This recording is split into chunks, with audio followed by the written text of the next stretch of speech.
All right, there's some major airdrop alpha today, so let's not waste any time and start off with zkSync. This right here is a tweet from the founder of zkSync, and they said that they were previously focusing on getting cheap transactions on zkSync, which now they have achieved with EIP 4844, and they have turned their undivided attention to decentralization. The network belongs to its community.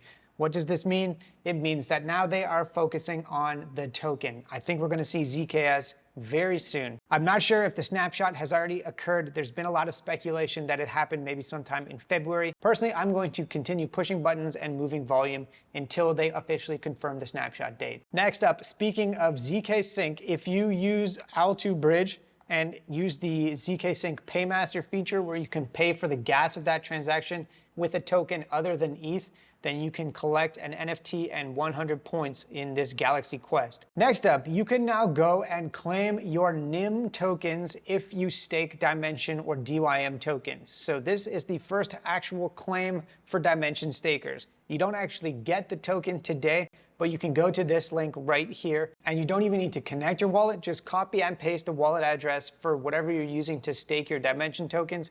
Go to the claim page, and then you'll be able to see how many tokens you're getting. So congratulations to everybody that is staking DYM. All right, next up, we've got an announcement of a mini airdrop of only 50,000 Manta to people that have been interacting with Layer Bank and that have specifically the Layer Bank Guardians and Common Point earners. So you can go to the Layer Bank application here and check your allocation. However, I would say don't get your hopes up. It's a small amount of Manta, and apparently not that many people are qualifying. Next up, for Aptos, if you completed the Quest 4, you can go and claim your OAT. These OAT claims had to be manually approved by the Aptos team, but they've finally gone and done that. So make sure you go and claim it if you completed this quest. It will probably be important for future rounds of the Aptos airdrop. All right, next up, briefly in the subject of Bitcoin airdrops for people that hold these Runestone ordinals, there are a ton of airdrops confirmed and coming your way. So this thread here actually runs through a bunch of them, and I'll leave it down in the description of this video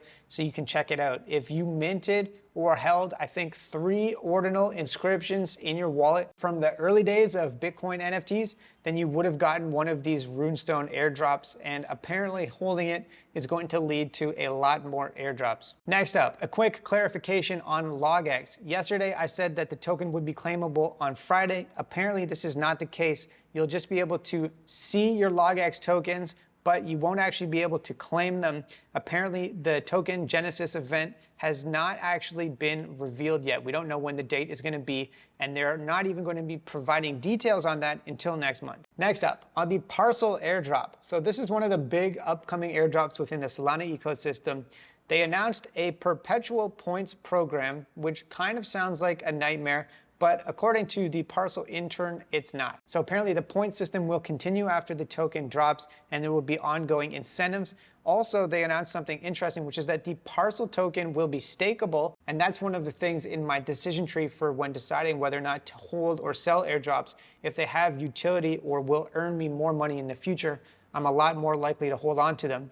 So it looks like the Parcel token will be stakeable, as well as those HOA NFTs. Previously, we didn't really know much. We knew that they gave you a points boost for farming the Parcel airdrop, but it looks like there's going to be a lot more involved in that after the actual token launch. So HOA holders, don't despair that your NFT is going to drop in value afterwards. Probably won't. So the actual initial airdrop, 7 to 8% of the supply, is supposedly coming in April, and then additional incentives are coming in Q2 for this perpetual points program and the staking. Another interesting update is that since Swell has announced the launch of their layer 2, apparently the alt layer token is going to be stakeable on the Swell L2. And that's cool because the alt token was airdropped on ETH mainnet, where transaction fees are super expensive.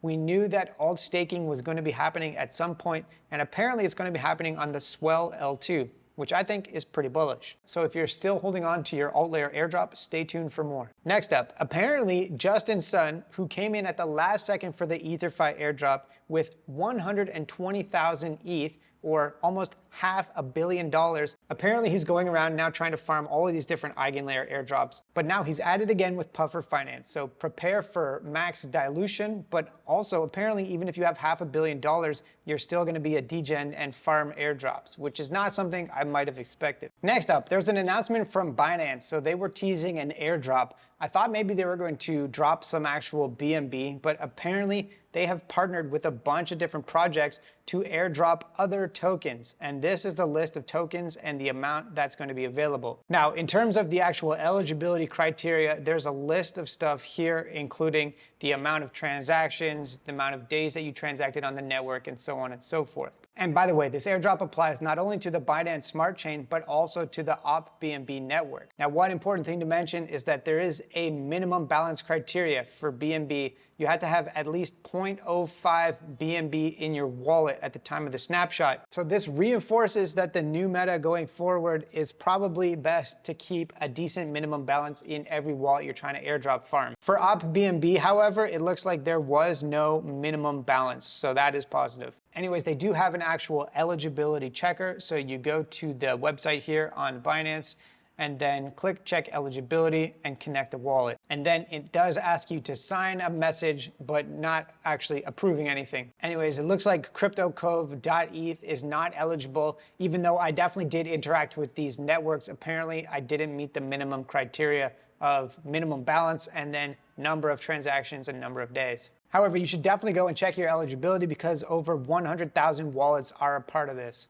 And then moving forward, there's going to be a set of tasks to complete, like another type of campaign to unlock additional rewards. There's a calendar here of how long it's going to take to complete all of these tasks, and they say that the actual tokens will be announced according to each project's plan. So probably at each stage here, they're going to drop the token for each one of these projects. And then finally, I know I've talked a lot about these Zora NFTs. You don't have to mint these if you don't want to, but there's a couple of other ones that might have some relevance. This one is for the Rainbow wallet, and then there's another one for Farcaster. So if you're bullish on either of these, you could go and mint these NFTs on Zora. Otherwise, if you've had enough of Zora NFT minting for a while, I'd say it's probably fine to just fade them. I did mint the Farcaster one though, because I'm trying to collect all of these animals that they're putting out. Anyways, that is it for today's video. Hopefully you found this useful, and I'll be back again soon with more alpha. Have a great day.